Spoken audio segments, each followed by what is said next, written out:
Now, let's just finish this. Sorry for that. Let's finish this. We said, yes, we are getting the limit of a function that is squared. It is going to be the square of the limit. So easy. These are limit laws, really limit laws. Come on, we can do them anytime. So what is the limit of this? We know it's going to be -3. So we say -3 all squared, and we'll get a +9. Remember, punch in the calculator, please. I don't want you to make a mistake on this stage. I will run towards you and do nothing. So now we go to the part E, which says the limit as x goes to a of f of x over g of x. Okay, now we have f of x over g of x.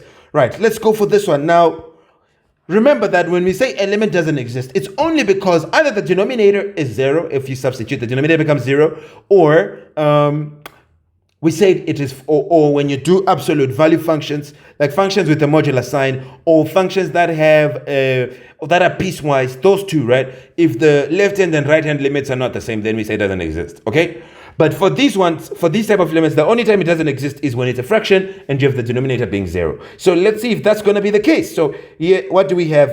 The limit as x goes to a of f(x) over g of x. Remember, limit laws say just separate, get the limit of the top, then divide by the limit of the bottom. So it's the limit as x goes to a of f of x divided by the limit as x goes to a of g of x. So we are getting the limit of f of x divided by the limit of g of x. What did we get as the limit of f of x? You can see on question 4 on my left hand side, it's there.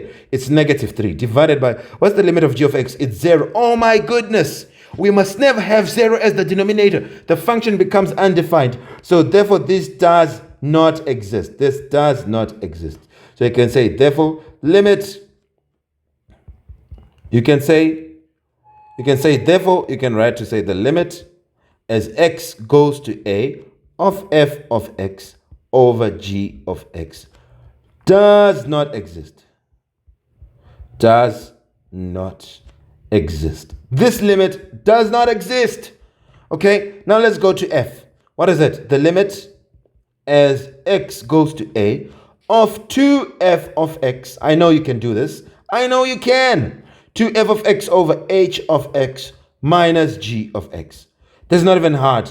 Let's do it. This is going to be equal to, we say we do the limit of the top divided by the limit of the bottom, right? We can do it in steps if you want. We'll say the limit of as x goes to a of 2f of x, okay, divided by the limit as x goes to a of the bottom, which is going to be h of x minus g of h, okay, h of x minus g of x.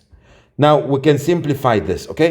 This is going to be 2 comes out 2 times the limit as x goes to a of f of x, right? Divided by, in here, the limit is going to be shared. So it's going to be the limit as x goes to a of h of x minus the limit as x goes to a of g of x. You see them? Isn't that beautiful? Isn't it nice? Now it's going to be 2 times the limit of f of x. We got it as -3. Is there on the left. See on the left, you see the solution. Then the limit is h of x. h of x, it is 8. Then minus the limit of g of x is 0. Okay, as x goes to a. So it's like this. So what would we have? It's going to be 2 times -3 is going to be -6 over +8, because it's 8 minus 0. So you can say it's going to be -6 over 8. You can put negative outside, which is going to be negative of, we divide by 2, it's going to be 3 over 4.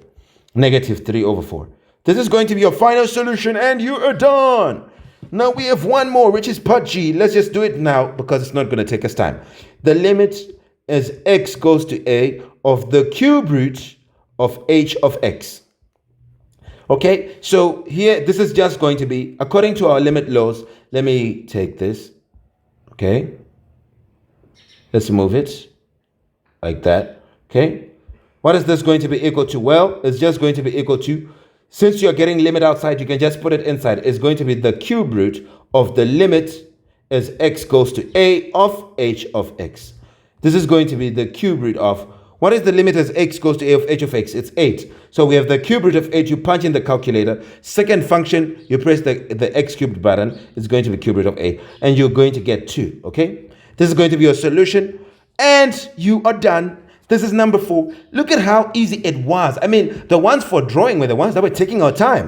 These ones are a walk in the park, and we did it in no time. Okay, that is it. Goodbye for now. See you in the next one.